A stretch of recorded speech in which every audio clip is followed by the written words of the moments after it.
আড়াল আছে হারালে বারবার বাজি কারখানায় বিস্ফোরণেও ফেরেনি হুঁশ, মৃত্যুতেও হ্রাস পড়েনি শব্দবাজি তৈরিতে। গত কয়েক মাসে বাজি বিস্ফোরণে একাধিক মৃত্যু।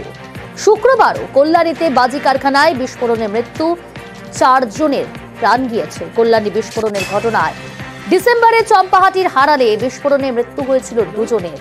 এই বাজির জন্য বিখ্যাত চম্পাহাটির হারাল, প্রায় 600 স্থায়ী দোকান রয়েছে হারালে। উৎসবের মরশুমে বসে অস্থায়ী দোকানও, আর বিস্ফোরণের পর পুলিশের নির্দেশে বন্ধ রয়েছে দোকান। কিন্তু হারালে চোরাগোপ্তাবাজির ব্যবসা চলার অভিযোগ, শংসাপত্র ছাড়াই বাজি তৈরির অভিযোগ। অর্পণ রয়েছে প্রতিনিধি। অর্পণ, কিভাবে একের পর এক বিস্ফোরণের ঘটনায় আমরা দেখলাম যেভাবে প্রাণ গেল, এই চম্পাহাটির হারালেও প্রাণ গিয়েছে 2 জনের, তারপরেও সেই চোরাগোপ্তা বাজির ব্যবসা কিভাবে চলছে প্রশাসনের নজর এড়িয়ে? এক কথা বলতে গেলে বাজিপুরের চম্পাহাটি হারালের যে কয়েক লক্ষ মানুষ, তাদের একমাত্র রুজি রুটি এই বাজি তৈরি করে।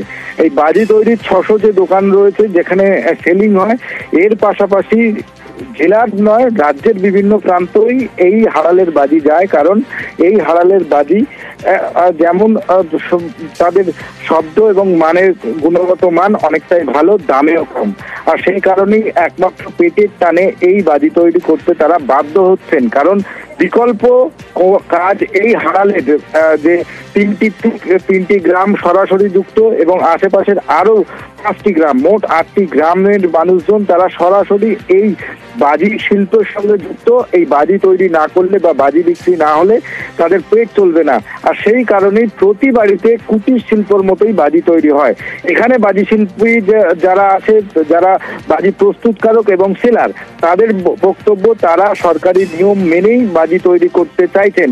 একাধিক যে বাজি তৈরির কারখানা রয়েছে তারা আবেদন জানিয়েছেন এবং সরকারও তাদেরকে ক্লাস্টারের জন্য অনুমতি দিয়েছে। ক্লাস্টারের জমি নির্ধারিত হয়েছে, কিন্তু ক্লাস্টারের কাজ এখনো পর্যন্ত এগোয়নি। অর্থাৎ বাজি তৈরি যেখানে হবে সেই জায়গা এখনো পর্যন্ত সরকার তৈরি করে উঠতে পারেনি। স্বাভাবিকভাবেই গ্রামের বাড়িতেই তৈরি হচ্ছে বাজি, আর এই বাজি কিন্তু যাচ্ছে সরাসরি বাজারে। আর এই বাজি তৈরি করতে গিয়েই একাধিক দুর্ঘটনা, একাধিক প্রাণঘাতী ঘটনা ঘটে হারাল সহ রাজ্যের বিভিন্ন প্রান্তে।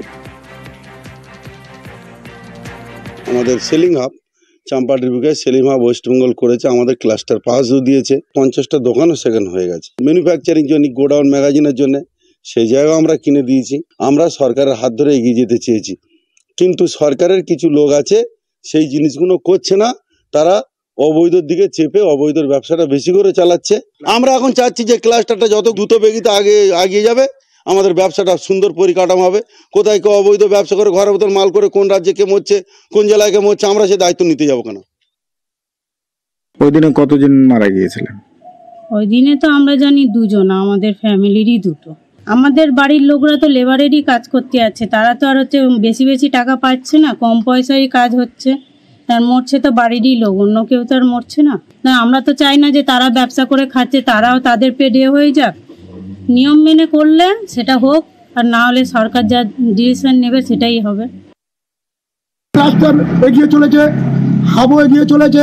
আমাদের ফায়ার ব্রিগেডের জন্য আমরা জায়গা দিয়েছি, সেখানে আমাদের সবকিছু রেডি হয়ে গেছে, শুরু হবে। এটা তো সময়ের ব্যাপার আছে না, আমরা যদি এক্ষুনি বলি যে আমাদের ওটা করেই দিতে হবে, হবে আস্তে আস্তে।